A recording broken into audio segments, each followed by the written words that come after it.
All right, it looks like everyone is here. Hello, everyone. I'm David Hazelton.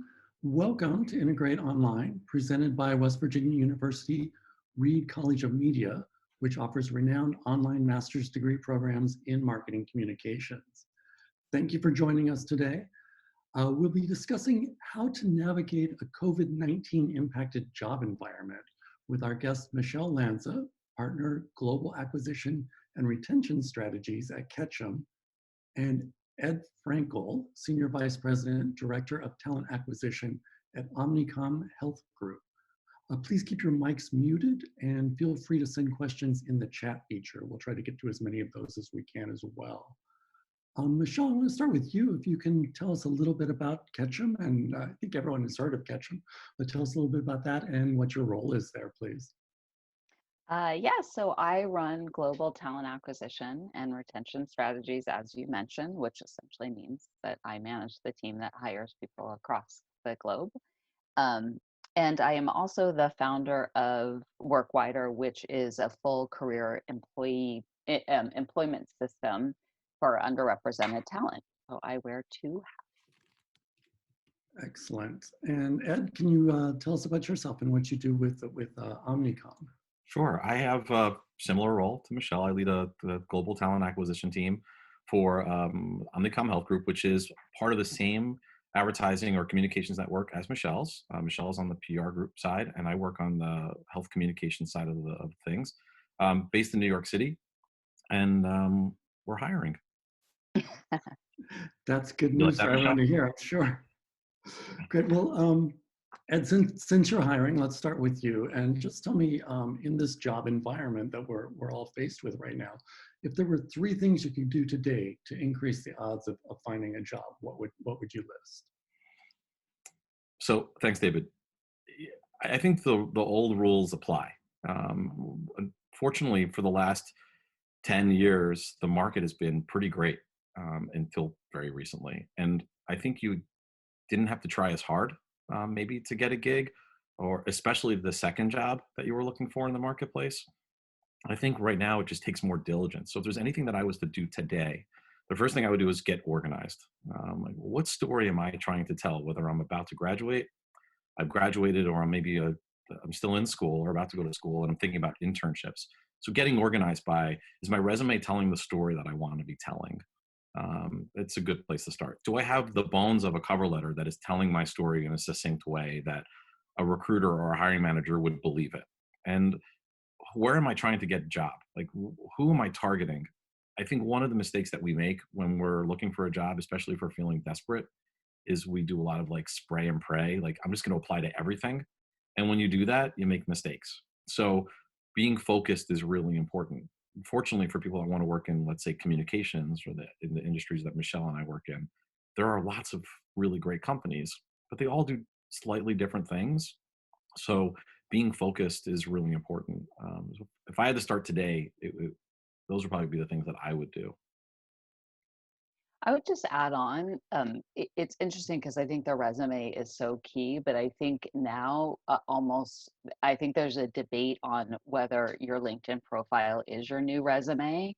So I would just make sure that as you're thinking about doing your resume, you're also updating your LinkedIn profile to really mimic that experience that you have on your resume. And in some ways, I think of a resume as like the more professional document, and LinkedIn is a way that you can showcase a little bit more of you and yourself. You can be a little bit more playful on it while still showcasing the experience that you have.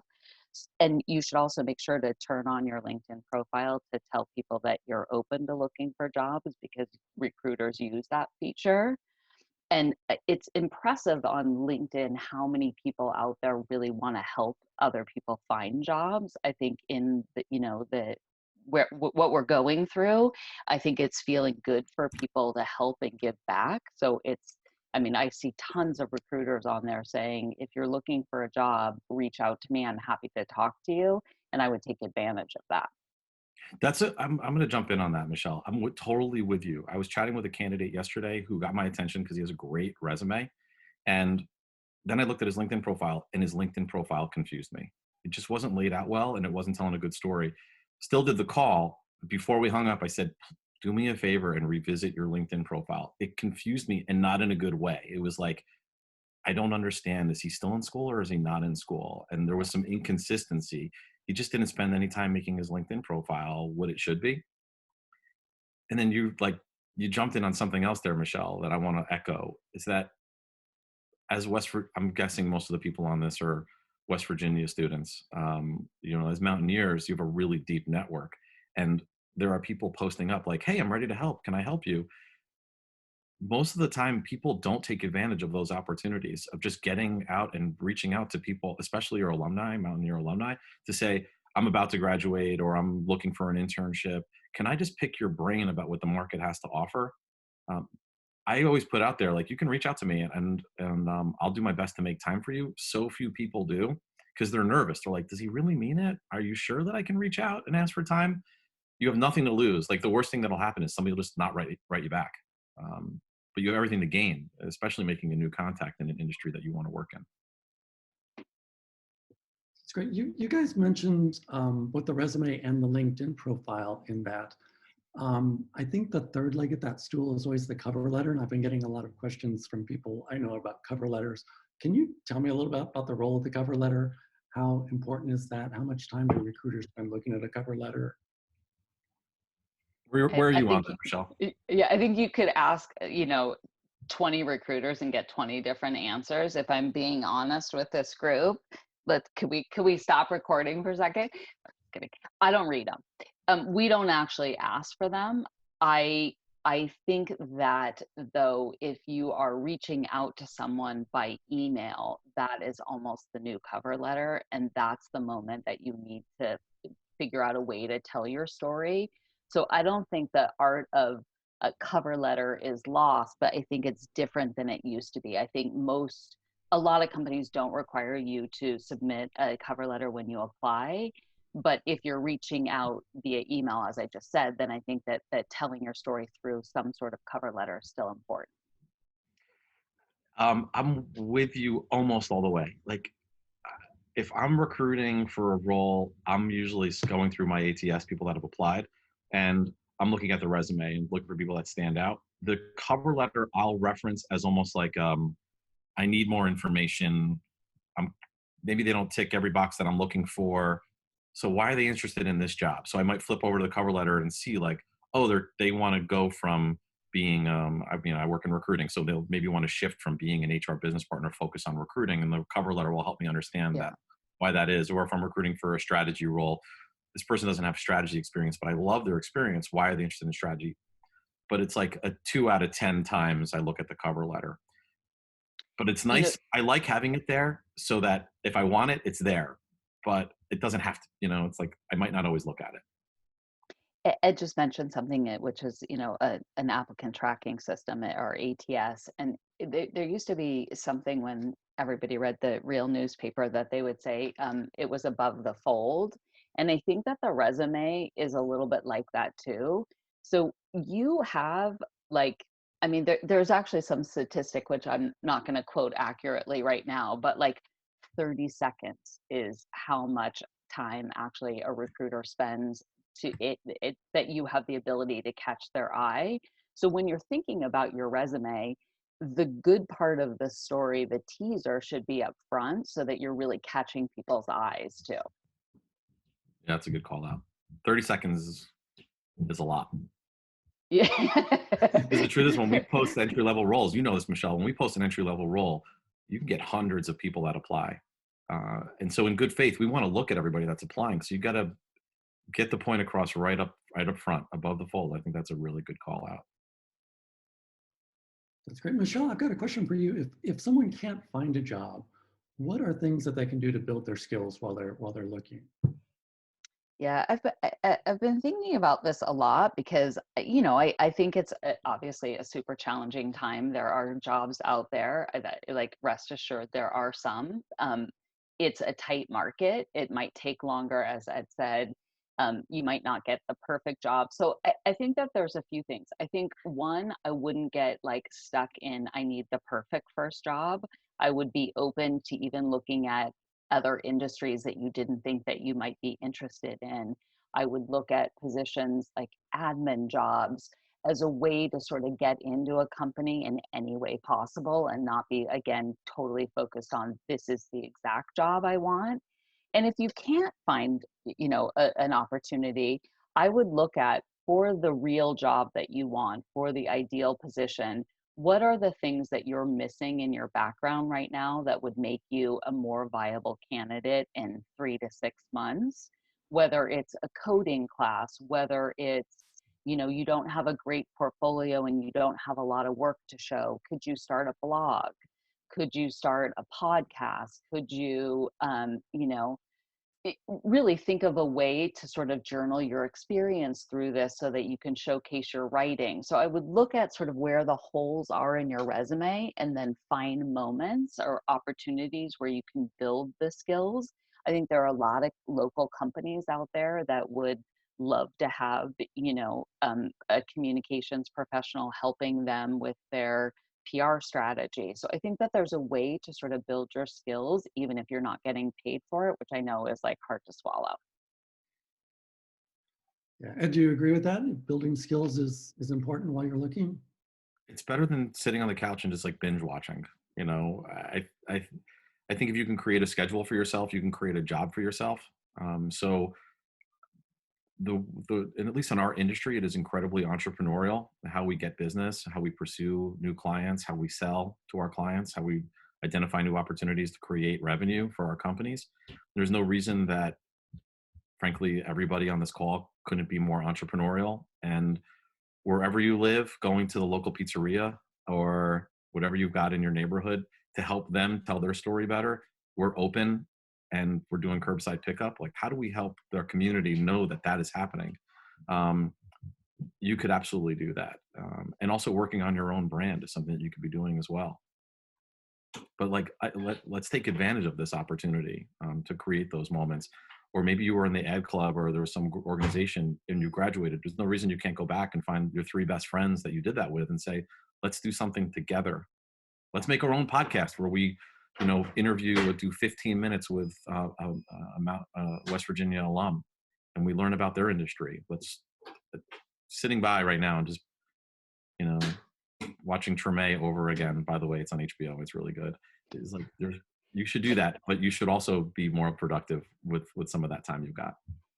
And to Ed's point, like one of the skills that I think all our companies look for is like that entrepreneurial, like hungry spirit. I mean, part of what we do is go after new business. So if you can talk to a recruiter about how you did that in this time and showcase, your hungriness, I think it's huge for opening the door and getting a company excited about you. We work in an industry of makers. Yeah, we make things. So what have you made? What can Yeah. you do that's interesting? I saw an article, I don't know if it was on the Drum or Ad Age. By the way, if you want to work in the industry, you should get on all those industry trades and get their emails. Ad Age, Ad Week, Drum, there's a ton of them. A young creative, junior creative, I think she just graduated, did this clever thing where she made, they look like store receipts with music lyrics. And like, it's like blown up. And it was just like a little project, little idea she had, and she posted a few up, and then like musicians started seeing it and asking that she do it for their songs. It was just like a little project that got a ton of attention. Just don't stop making things. And you don't have to be a creative to make things. I think it's important. You can all create stuff. Well, we're on the topic of building those skills. We have a question from one of the attendees that's asking how much you think certifications like HubSpot add to the value of what you see in a candidate. Do those certifications help out candidates? I think if they're relevant to what you want to do, yeah, totally. When we hire people to work on our paid search or paid media teams and they've gone out and gotten Google certified in something, this is like one less thing that we have to do to help them along with. So, and it's also going to make you sharper. So I don't think there's anything wrong with that. But I feel like as long as it's relevant, I think that's the important thing. Or not. I don't know. If you're interested, go for it. What's the harm? Yeah, exactly. I think right now, actually just showing that you were like building your skills is important. Yeah. But I also like I also get that not everybody is gonna, build a business in this time. Like, we're all going through a pandemic where we're all experiencing some level of, uncertainty, and for some people that's not making them the most motivated. I mean, I know I have days where I'm like, I'm like really not feeling like building a company today, and there are other days that I'm much more productive. So I think it's okay to not like do everything, but I would say try to do a few things, because not only will it potentially help you feel better, but it will also build your resume. That's great. One more question from our attendees. We have a question from Brittany, and she's asking what advice either of you would have for someone who was laid off from a comms specialist role during a COVID-related budget cut. So that's happening, and it's hard. I totally understand that feeling. I don't know if it comes across on video, but I'm a little older, and that was supposed to be funny. Sorry. And through the first .com crash of like right after 9/11, I was working for a small agency and I lost my job. I was an account person. I lost my job and it was hard. Um, I stayed in touch with my contacts. I maintained my relationships. I didn't stop looking for jobs. Um, I did get a job bartending because I got to make money. There's no shame in just doing what you got to do to make money. But I don't think anybody's going to count it against you that you were laid off, that your company said, we have to make a decision. And unfortunately, you're being caught up in that. It's hard to say don't take it personally, but the market understands. And there are companies that are hiring. So I think it's paying attention, like who out there is hiring and where maybe can I get my foot in the door? I, I've been talking with many people that positions have been eliminated, and I think that historically there's always been like a little bit of um, that people have been nervous about putting themselves out there saying that they had been laid off because there potentially had been some stigma attached to it. I think this time around there is like zero stigma. Super incredibly talented people are losing their positions, and it is heartbreaking. So I think that there's like no shame in this at all, because it's happening to so many people. And before, I used to counsel people, don't change your LinkedIn profile and say that you've left a company, because that sort of was the standard. I think that this is a different situation. And you see how, to my point earlier about how many people are wanting to help other people. I think, I mean, I've reached out to many, many people who posted on their LinkedIn profile that their position had been eliminated, because right now any good talent acquisition person is building their pipeline, and then anybody that's hiring is looking at who's available. So again, why I probably historically wouldn't have recommended people put out their personal business on LinkedIn saying what had happened to them. I think now is a different moment, and I think that that really is an opportunity to get yourself in front of recruiters who are looking to hire. That's great advice. I like that. Ed, if we can go back to you, and I'm wondering, we've talked a lot about things that things people can do right. What do you think? What are some things that people do wrong? Can you list things that people do wrong that might sabotage them? Um, like going back to something I mentioned earlier, it's like the slowing down and being a little bit more thoughtful about how and where you're presenting yourself. Um, I know Michelle doesn't care about the cover letter, and I do a little bit, but like every job you apply to, every there's nothing more frustrating for me than when I get an email from somebody that says, "Dear hiring manager, dear sir or madam," and the email is just address. It's just me. The email is coming to Ed Frankel. Like, this is going to Ed Frankel. You could say, "Hi Ed," right, rather than "Dear sir." I've always been interested in a career in public relations. Well, I don't work in public relations. My friend Michelle does, but I'm not about to forward this resume because you didn't take 20 seconds to see that I don't work in public relations. I work in healthcare communications or advertising. Um, these simple mistakes of like, I'm gonna set. I think it's important we set goals, but we want to set realistic goals. Like I'm gonna apply to 100 jobs today is a bad goal, because you're not going to apply well. And then what are you really applying for anyways? Like we want to really be thoughtful about that. There's tons of guides out there about if you want to work in PR, like top 10 PR firms, it's like easy to get that information. But don't forget like 90 to 100 on the top 100 list, right? Because they're still doing good work. So taking your time and getting the details right. Michelle has one L in her name. Like that's important. Like you want to get that right when you're applying, right, Michelle? One L in your name. So Yeah, I don't notice it anymore, but yes, I have one L. we want to get it Because right. so many people get it wrong. Yes, of course. I get called Frank all the time. Like, okay, all right, fine. Maybe my name's Frank. So taking your time and getting the details right, I think is really is critical because you don't want, I talk about distractions. Like I don't want to be distracted by your error. Like let's focus on what's so awesome about you versus you spell my name wrong. And it just makes it easy for me to move on to the next person. Those are Yeah, some simple things, you a know? few things I would add that which are like my pet peeves. Um, Typos. And by the way, I don't notice them, but our hiring managers do. And because of the business that we're in, they really, if you have a typo on your resume, it's hard to overcome it in communication.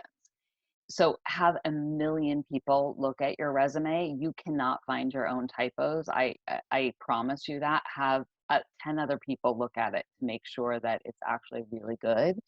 The other thing is, make sure that your social media is work acceptable or block it to death so that no one can find it because you are in communications. It is job related. People are Googling you and you have to make sure that it's okay.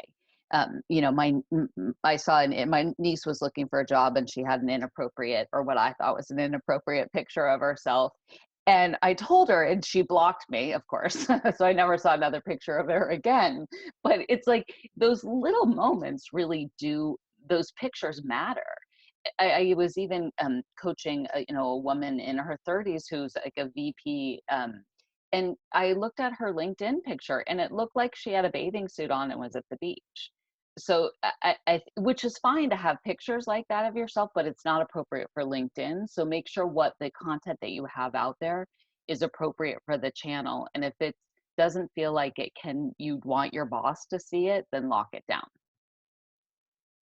That's great. Michelle, I want to stick with you for a minute. We always hear that you get jobs by networking and by meeting people, and that's the best way to get in.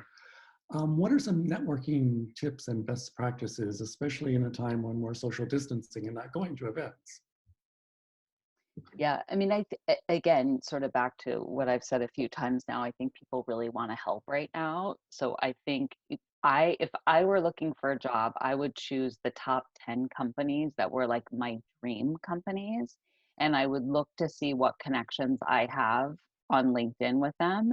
And I would send them a message and say, are you willing to have a virtual coffee with me? I've seen and I would make it not a generic message, but I would say something about their background or something about the company.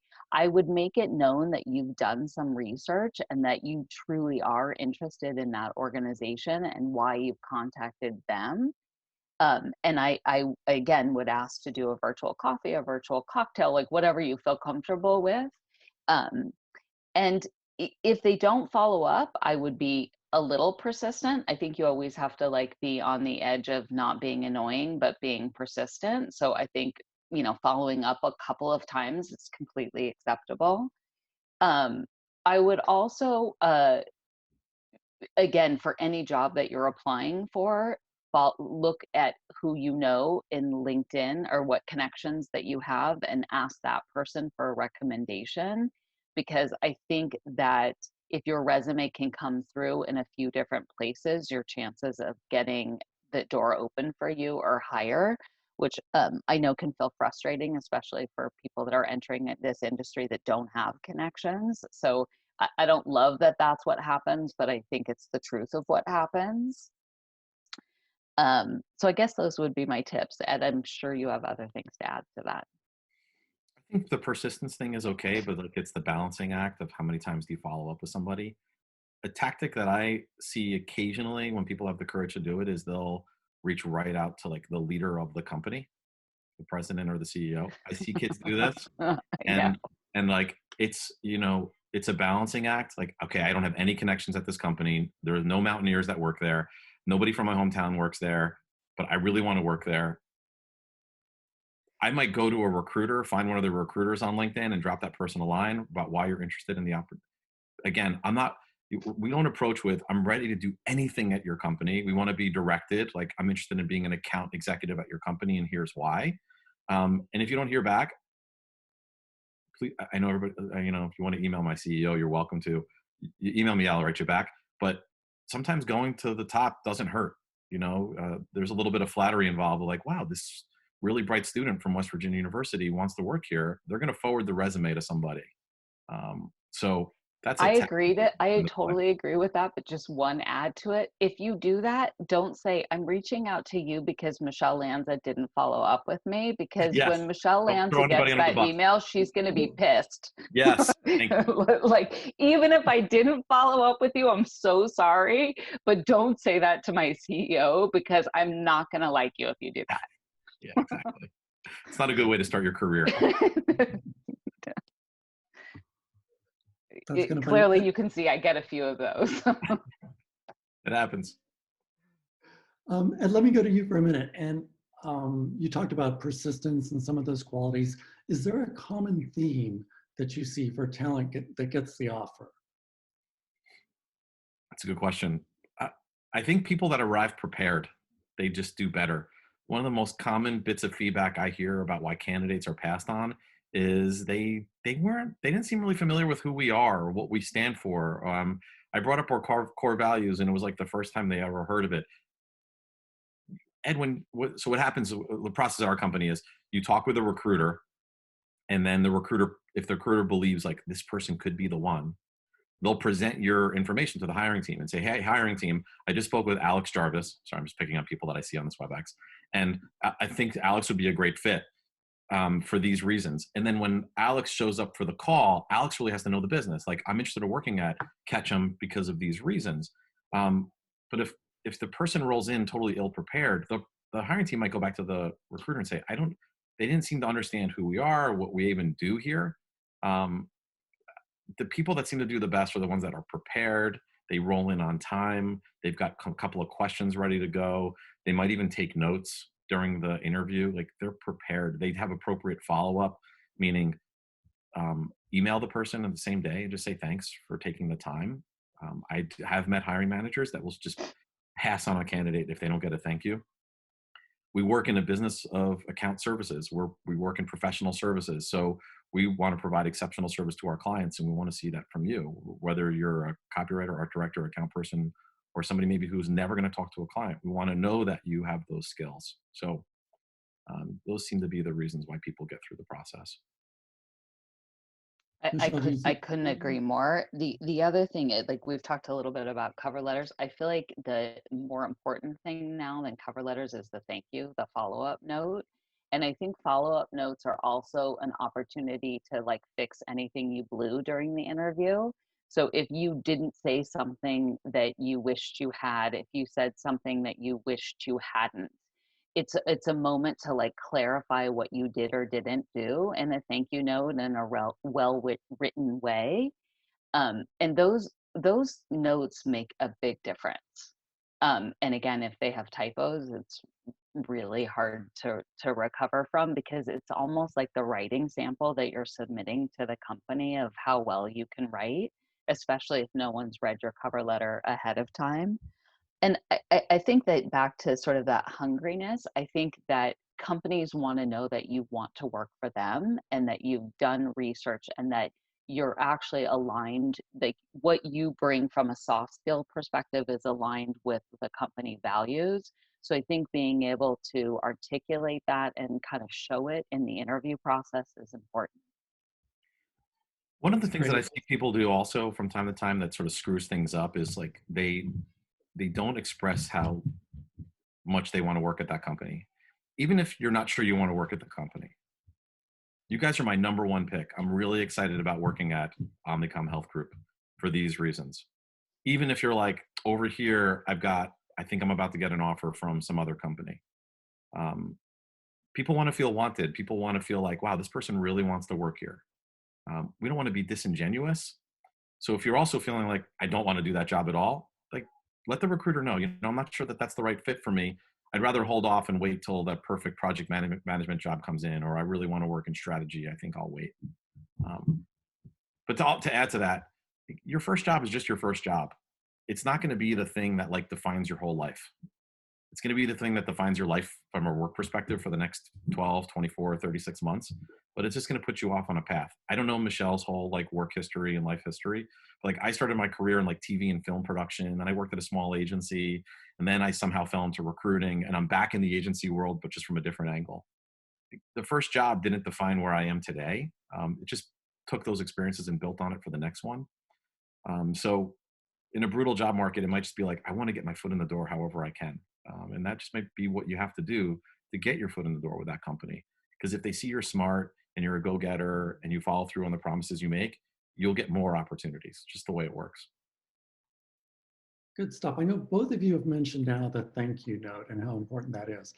Back in my day, it was like an actual handwritten note. Like you would go and get a card and write it out with an ink pen, put it in the mail and send it to them.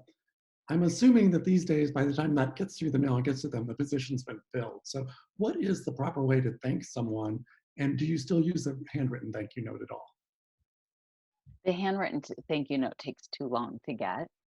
Um, and so it's, every once in a while when I get them, I'm like, oh, that's sweet. But it's like, a week too late. Um, I think that an email is sufficient. I would caution to not send the same thank you note to everybody you met with, and that to personalize it a little bit, to have like a general like thank you note that you tailor based on the experience. And if you again are able to like reflect on something that happened in the conversation, I think it makes people feel like you actually really heard what they were saying, and it's a great way to show that you're a good listener. um, the other thing is that, I've had a few people send me text messages as thank yous. And like that might be for me taking it a little too far. Like I'm not quite ready for that yet, but maybe that might be coming, but I think that might be pushing it too far. That's an interesting one on the technology that we're using. Kind of along those lines, we are having a Zoom meeting here, and I'm presuming that a lot of interviews are being done this way during the COVID crisis. Do you have some tips on virtual interviewing and best practices for interviewing in this manner rather than in person? My first setup here when we started this was I'm in the same room that I'm sitting in now, but it was at a different angle. And people started commenting. My wife works in the business as well. We have 3 kids.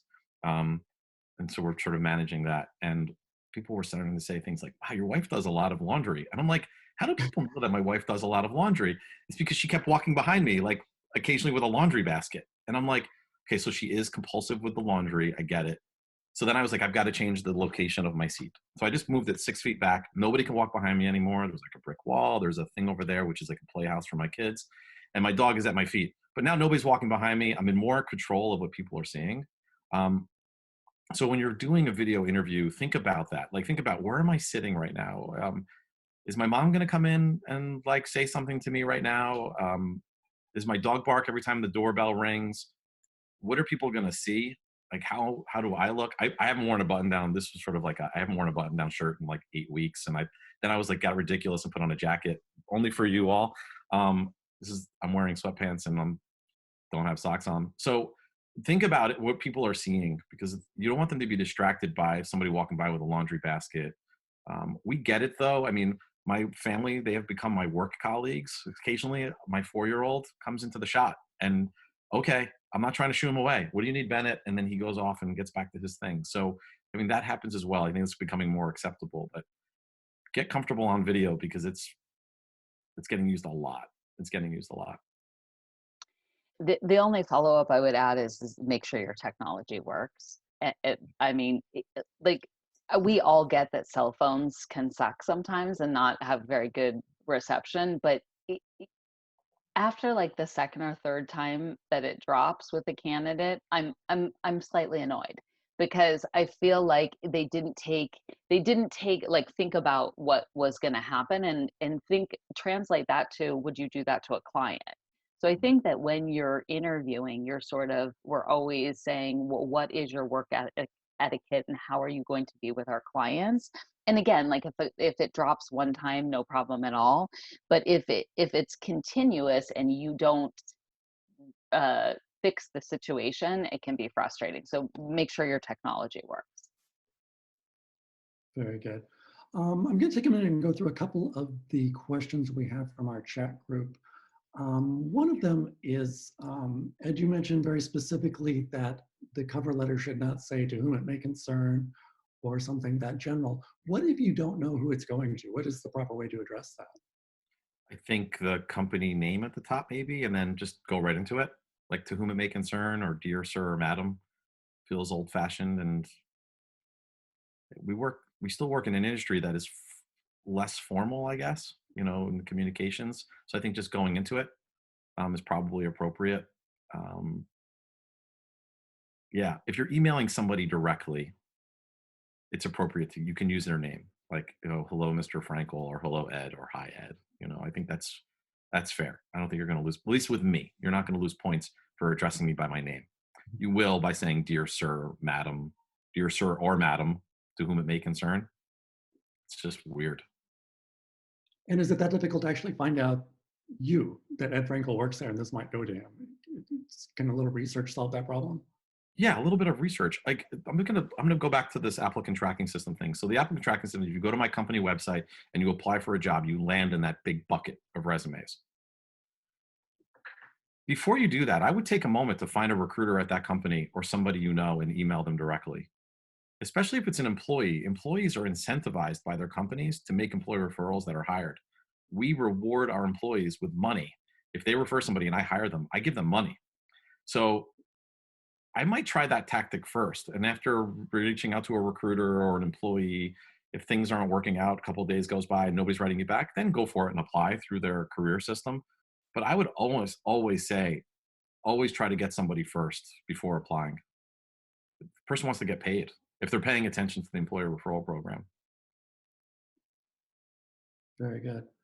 Another question, someone's asking if there are any tips for applying in another city or state, like a long distance job, especially when local candidates may be preferred or easier for onboarding, relocation costs, things like that. Is there any tips for that?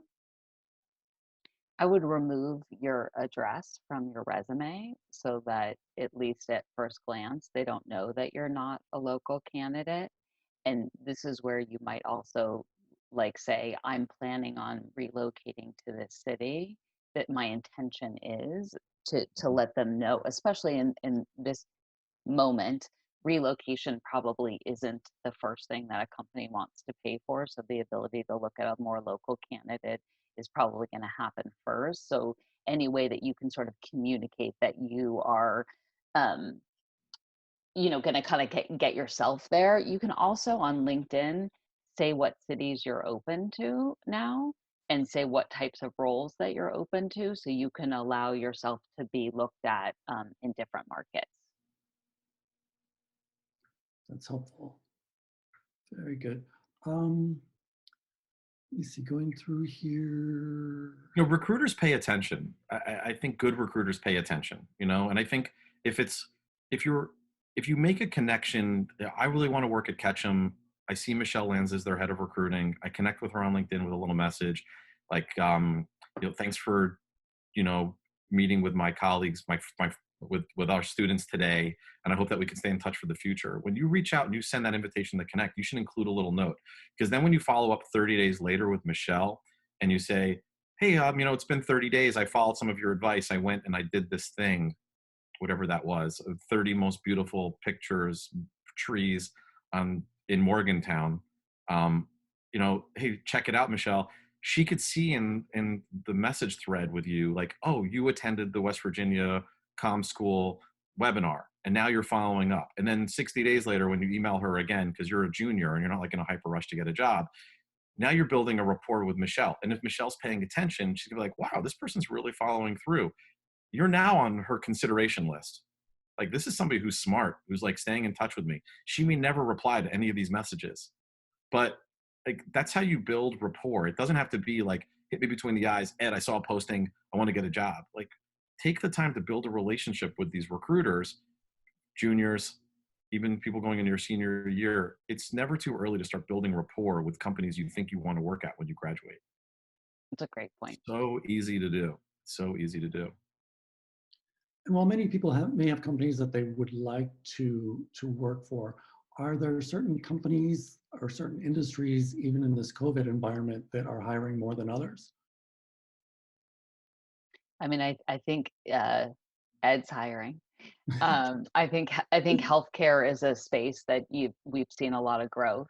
Um, I think technology. I mean, it's really easy to Google right now which companies are hiring. There's a ton of data out there that you can really understand who has jobs. One organization you might want to follow is the One Club. They've been publishing, it's like a available Excel file that anybody can look at, and it shows who's hiring. People are really being front foot about letting people know they're hiring because lots of companies simply aren't. So yeah, that data is totally out there. Very good. And for you, if the job you want, the job you're going after doesn't exist anymore, what should you do? Doesn't exist anymore because of what's happening now in the economy, or you mean that nobody has social strategists anymore? No, that it's just because of the, maybe it's been filled, or maybe it doesn't exist because of the economy situation now. So one of the most common jobs I hear from college, soon to be college student grads is I want to work in strategy. I hear that like all the time. And then I ask them to define what strategy means because it's often different. Um, and the advice I give folks is, yeah, a career working in strategy in communications can be incredibly rewarding.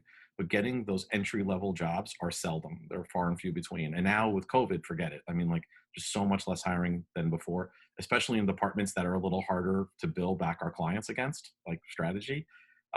So the advice I give folks is look for companies that do the thing that you want to do, but maybe don't have the opportunity today. So I'll get my foot in the door as an account person or as a project manager, or as we have hired people that have joined us as receptionists. And they're like, I just want to get in the door at your company because you do this thing really well. I'm going to show you how smart I am. And I'm going to eventually flex over into that role. I'll admit, when I started my company and I saw they did this with receptionists, I didn't like it because I was like, I feel like it didn't feel like the right way for us to bring in talent. But we actually, like, people come in and they're like sit in the desk for 3 or 4 months. And then as soon as a job opens, they're like the first people considered and they get slotted over into them. So, like, who does it? How can I get my foot in the door? And then what's my plan to get there once I'm in the door? It's a balance of persistence and like your nudginess. You have to be careful with that because then once you're in that chair, whatever that chair is, and you know the chair over there is the one you want to be in, you still like want to be like kind of chill about like I know I want to get over there, but I'm not going to like drop by the chief strategy officer's desk every single day reminding them that I'm here. You know, it's like patience is a really important quality. I think it's okay. Take your time. Take your time. It'll happen for you. Just be thoughtful about it. Did I answer Michelle, your question, David? yeah, no, I think that's good. Did you have anything to add to that, Michelle? Do you agree with Ed? Yeah, no, I definitely agree. Yep. I think I said it at the beginning, like right now, especially, you don't, it doesn't necessarily have to be your perfect job. It has to be, I mean, I would take a job that is going to grow your skills in some ways, but I mean, quite frankly, being a waitress is really great at helping. I mean, there's not a lot of waitressing jobs right now either, but when they come back online, like that's a great way to learn how to multitask. So, I mean, I think you can gain something from any job that you take, and you can position it for the dream job when the market's slightly different. That's great. I want to kind of pick your brains while we have both of you here because I want the inside scoop. Very often we send out resumes and we don't know what happens behind the curtain when people receive our resumes. If they glance at it for keywords, if it goes through some sort of computer system before you actually lay your eyes on it, what happens at that? How much time do you actually spend reviewing resumes, and what's that process like? What are you looking for on a resume? We actually look at almost all of the resumes that come in.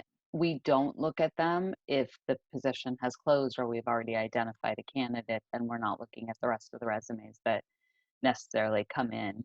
Um, but both Ed and I work for smaller organizations. If you are submitting it, comparatively speaking, to like a Google or a Twitter, so for companies like that, they're using algorithms. And I mean, we even have it in our applicant tracking system. So what I would say, and I give this advice to everybody I talk to about resumes, is you should have a general framework of a resume. And then you should be looking at the job that you're applying for and taking those keywords from the job description and making sure that they are in your resume, because the algorithms use keyword matching.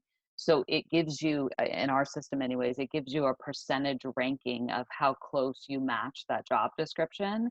And the only way to make that happen is to have the keywords in there. So I would be honest about your skills. I would make sure that you have those skills if they're in your resume, but you definitely have to make sure that those align.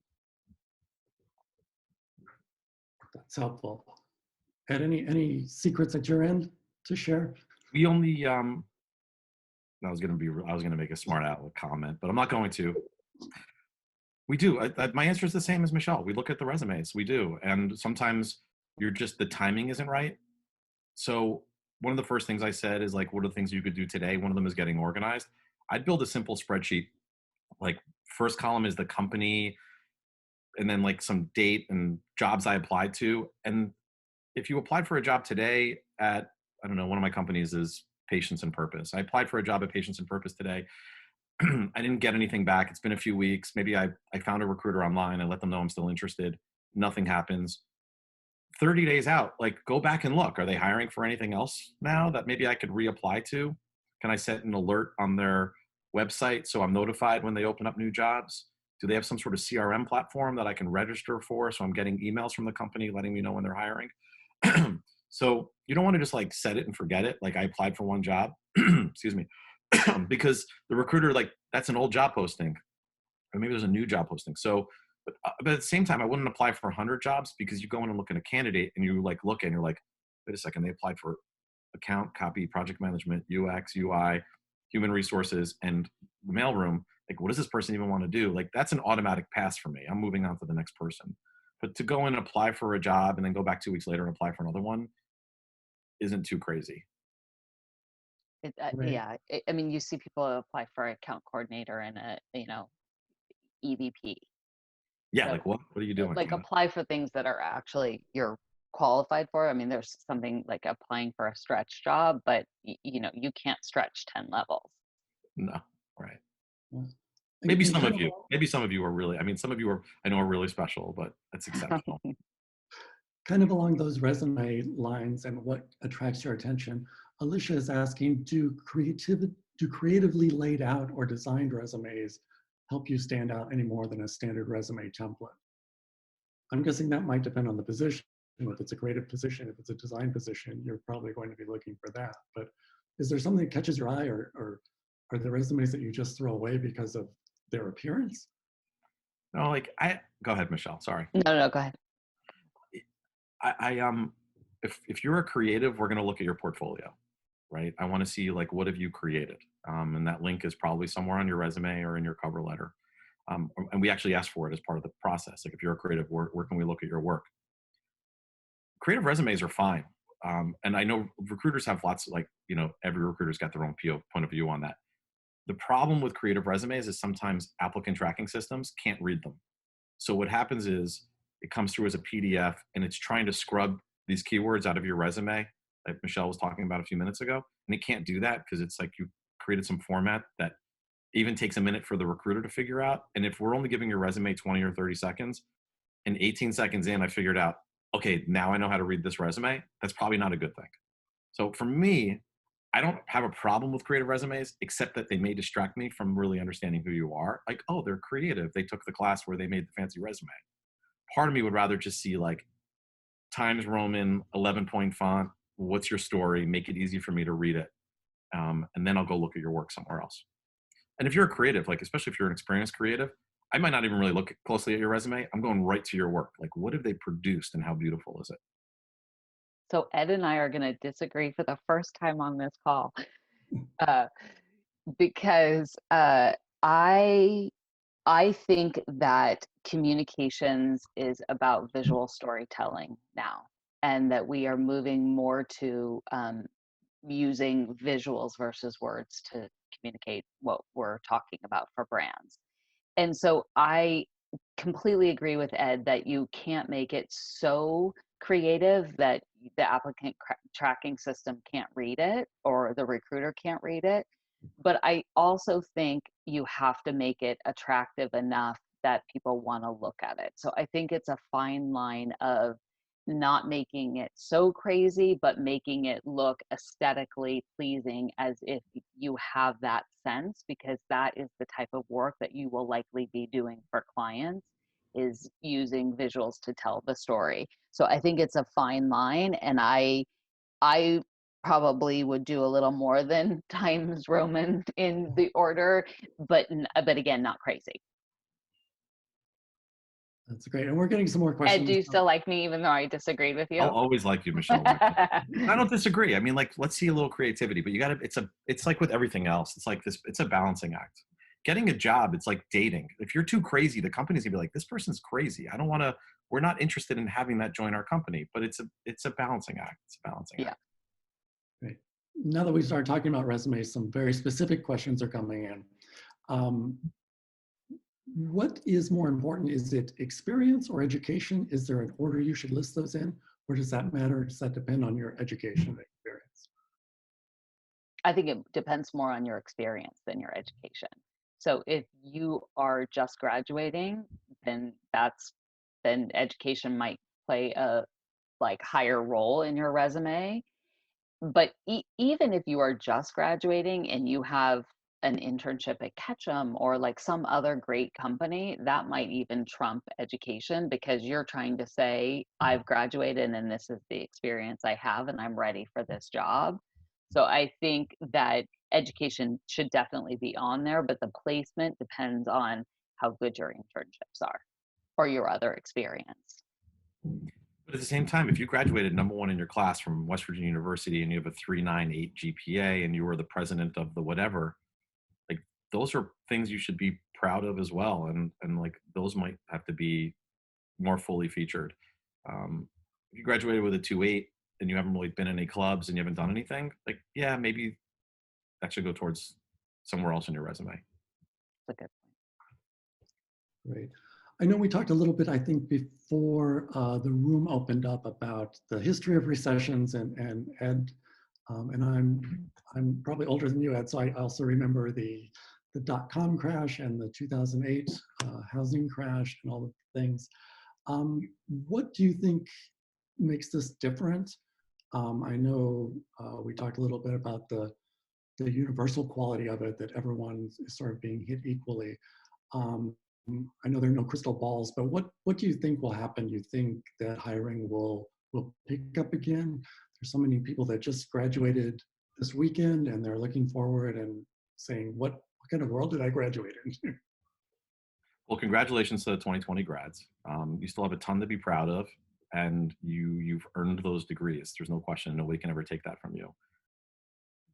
Nobody, the crystal ball, right? We don't have no idea how long this will go on for. It depends what news channel you watch, I guess, is what you're going to get. Before the call, we were chatting about it, like you said, David, and I think this we'll recover from this faster. There's less stigma because we're all affected. There is not anybody that isn't affected by this. So if you graduate and don't land a job for 2, 3, 5, 8 months, like the job in the industry that you want to work in, it's not going to count against you.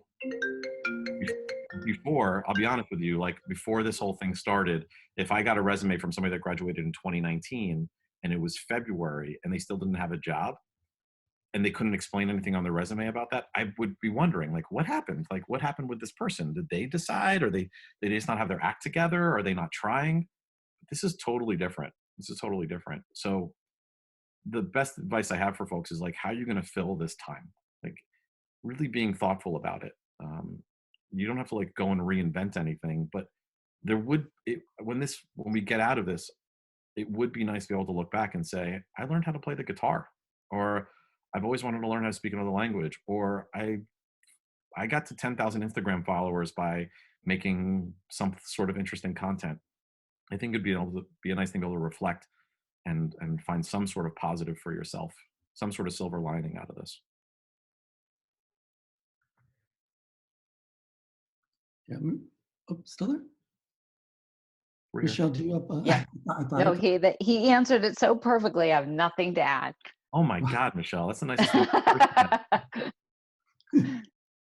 Well, I think that's really important, and I think it's really optimistic for both anyone that has just been laid off because of the situation, or for those recent grads. Um, I think we're getting really close to time. So in the interest of time, I just want to thank everyone for joining us, with a special thanks to Michelle Lanza and Ed Frankel. Be sure to visit us at integrate.wvu.edu for upcoming sessions, recordings of previous episodes, and to subscribe to receive updates on upcoming sessions. I think that's it for today's episode. I appreciate you all being here. Thank you. Thank you.